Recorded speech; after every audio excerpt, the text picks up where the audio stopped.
Hello friends, welcome to a brand new episode of box office memories. ഇന്ന് നമ്മൾ discuss ചെയ്യുന്നത് 2002 പുറത്തിറങ്ങിയ പൃഥ്വിരാജ് അഭിനയിച്ച ചിത്രങ്ങളെക്കുറിച്ചുള്ള വിശകലനങ്ങളാണ്. യുവനടന്മാരിൽ ശ്രദ്ധേയനായ പൃഥ്വിരാജിന്റെ അരങ്ങേറ്റ വർഷമായിരുന്നു 2002. 2002 പൃഥ്വിരാജ് 3 ചിത്രങ്ങളിലാണ് അഭിനയിച്ചത്. ഈ 3 ചിത്രങ്ങളിൽ മൂന്നാമതിറങ്ങിയ ചിത്രം നേടിയ വമ്പൻ വിജയം പൃഥ്വിരാജിനെ യുവതാരനിരയിൽ അക്കാലത്ത് ഏറെ ശ്രദ്ധേയനാക്കി. ഇനി ഏതൊക്കെയാണ് 2002 പുറത്തിറങ്ങിയ പൃഥ്വിരാജ് ചിത്രങ്ങളെന്ന് നോക്കാം. 2002 പുറത്തിറങ്ങിയ പൃഥ്വിരാജിന്റെ അരങ്ങേറ്റ ചിത്രമായിരുന്നു ഓണത്തിനോടനുബന്ധിച്ച് ഓഗസ്റ്റ് 21 തിയേറ്ററുകളിലെത്തിയ നക്ഷത്ര കണ്ണുള്ള രാജകുമാരൻ അവനുണ്ട് ഒരു രാജകുമാരി. രാജസേനൻ സംവിധാനം ചെയ്ത ഈ ചിത്രം ഒരു റൊമാൻറ്റിക് കോമഡി കാറ്റഗറിയിലുള്ള ചിത്രമായിരുന്നു.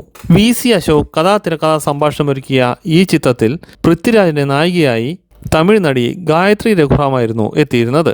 നരേന്ദ്രപ്രസാദ്, KR വിജയ, ജഗതി ശ്രീകുമാർ തുടങ്ങിയവരും മറ്റ് പ്രധാനപ്പെട്ട വേഷങ്ങൾ കൈകാര്യം ചെയ്ത ഈ ചിത്രം എന്നാൽ വേണ്ട രീതിയിൽ മൗത്ത് പബ്ലിസിറ്റി നേടിയില്ല. അതുകൊണ്ട് തന്നെ പൃഥ്വിരാജിന്റെ അരങ്ങേറ്റ ചിത്രം സാമ്പത്തികമായി പരാജയമായി.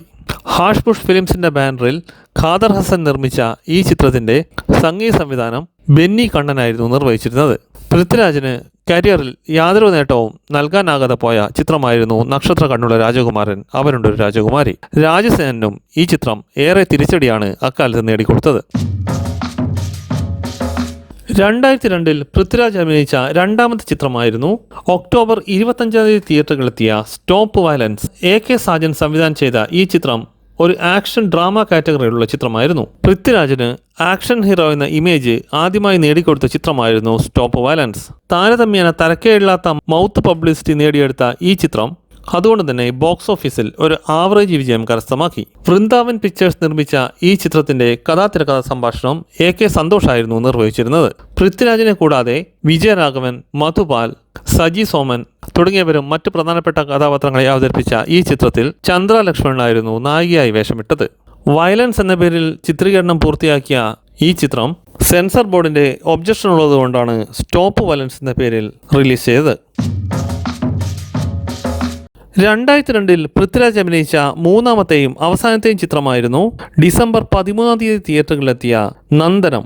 പൃഥ്വിരാജിന്റെ കരിയറിൽ ടേണിംഗ് പോയിന്റായി മാറിയ ഒരു ചിത്രമായിരുന്നു നന്ദനം. ഈ ചിത്രത്തിലാണ് പൃഥ്വിരാജ് ആദ്യമായി അഭിനയിച്ചത്. എന്നാൽ തിയേറ്ററുകൾ റിലീസായി എത്തിയത് മൂന്നാമതായിരുന്നു. രഞ്ജിത്ത് സംവിധാനം ചെയ്ത ഈ ചിത്രം ഒരു ഫാമിലി ഡ്രാമ കാറ്റഗറിയിലുള്ള ചിത്രമായിരുന്നു. രഞ്ജിത്ത് തന്നെ തിരക്കഥാ സംഭാഷണം ഒരുക്കിയ ഈ ചിത്രത്തിൽ നവ്യ നായരായിരുന്നു നായികാവേഷം കൈകാര്യം ചെയ്തത്. ക്രിസ്മസ് സീസന്റെ അഡ്വാൻറ്റേജിൽ കുടുംബ പ്രേക്ഷകരുടെ ഇടയിൽ മികച്ച മൗത്ത് പബ്ലിസിറ്റി നേടിയെടുത്ത ചിത്രം അതുകൊണ്ട് തന്നെ നല്ല ജനപ്രീതി ആകർഷിച്ച് സാമ്പത്തികമായി വിജയം കൈവരിച്ച ഒരു ചിത്രമായിരുന്നു.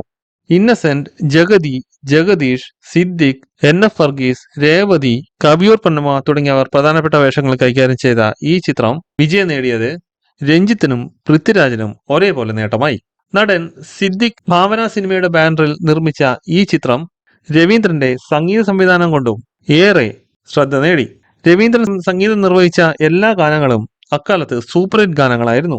ചിത്രത്തിന്റെ വിജയത്തിന് ഗാനങ്ങൾ നിർണായകമായ പങ്കുവഹിച്ച ഒരു ചിത്രമായിരുന്നു നന്ദനം. പ്രമുഖ കേന്ദ്രങ്ങളിൽ 100ാം ദിവസം പ്രദർശിപ്പിച്ച നന്ദനം ബോക്സ് ഓഫീസിൽ സൂപ്പർ ഹിറ്റ് വിജയമായിരുന്നു കൈവരിച്ചിരുന്നത്. തമിഴ് നടൻ അരവിന്ദ് ആകാശ് കൃഷ്ണനായി പ്രധാനപ്പെട്ട ഒരു വേഷം കൈകാര്യം ചെയ്ത ഈ ചിത്രത്തിൽ നവ്യ നായരുടെ ബാലാമണി എന്ന കഥാപാത്രവും ഏറെ പ്രേക്ഷക പ്രശംസ ഏറ്റുവാങ്ങി. ആകെ സമ്മറി നോക്കുമ്പോൾ നന്ദനം വിജയം കൈവരിച്ചു, സ്റ്റോപ്പ് വയലൻസ് ആവറേജ് വിജയം കൈവരിച്ചു, നക്ഷത്ര കണ്ണുള്ള രാജകുമാരൻ അവനുണ്ട് ഒരു രാജകുമാരി പരാജയമായി മാറി. അതുകൊണ്ട് തന്നെ 2002 പൃഥ്വിരാജിന്റെ സക്സസ് റേഷ്യോ 50% ആണ്. ഇത്രയുമാണ് 2002 പുറത്തിറങ്ങിയ പൃഥ്വിരാജ് അഭിനയിച്ച ചിത്രങ്ങളെ കുറിച്ചുള്ള വിശകലനങ്ങൾ. ഈ വീഡിയോ നിങ്ങൾക്ക് ഇഷ്ടമായെന്ന് കരുതുന്നു. വീഡിയോ ഇഷ്ടമായവർ ചാനൽ സബ്സ്ക്രൈബ് ചെയ്യുക, നോട്ടിഫിക്കേഷന് വേണ്ടി ബെൽ ഐക്കൺ ക്ലിക്ക് ചെയ്യുക. മറ്റൊരു വിഷയവുമായി അടുത്ത വീഡിയോയിൽ കാണുന്നവരെ നന്ദി, നമസ്കാരം.